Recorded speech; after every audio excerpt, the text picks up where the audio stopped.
alma mater where I came from. This is the Mohan Kumar Mangalam Medical College in Salem, and this is where I trained. One of the biggest centers in Europe, Alderhay Children's Hospital, before I moved to Apollo Children's Hospital.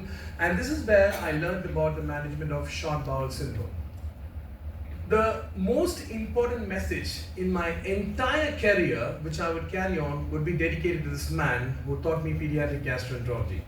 Just beautiful lines. He just told me when I left, the gut is a robust organ until it's left untouched. Respect and treat it well, and it will treat you well.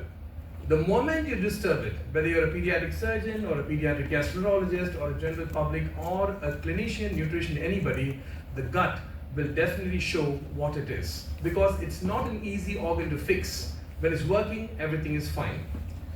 So always, whenever I start a presentation, I always tell you a real life reflection of what I've seen and how it went on. In this scenario or in this discussion this morning, I'm going to actually talk about these three most important topics.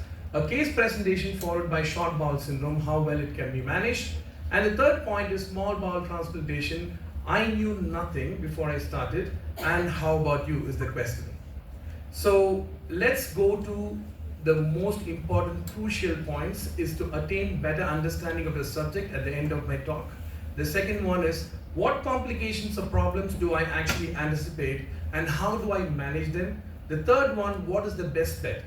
Wherever I've traveled around the world, people have had different opinions about how to manage short bowel syndrome. Some people have a laid back approach, some people have a very aggressive approach, the Americans have a different approach, the Europeans have a different approach, the Indians have a different approach, and whatnot. And how do you manage short bowel syndrome and intestinal failure? So the take home points is basically, even at the end of the talk, I'm going to present right in the front so you know what I am. I'm very going to be a pro multidisciplinary team management and aggressive management.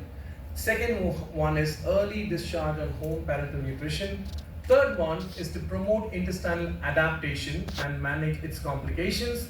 And the last but not the least is early recognition and discussion to a transplant center or an intestinal failure center, which is very, very crucial, because most of the children fail to make it only because of that point. Because however good a clinician you are, whenever you don't discuss your vulnerability and viabilities, we need to know that we are going to fail at some point of time and lose the child forever.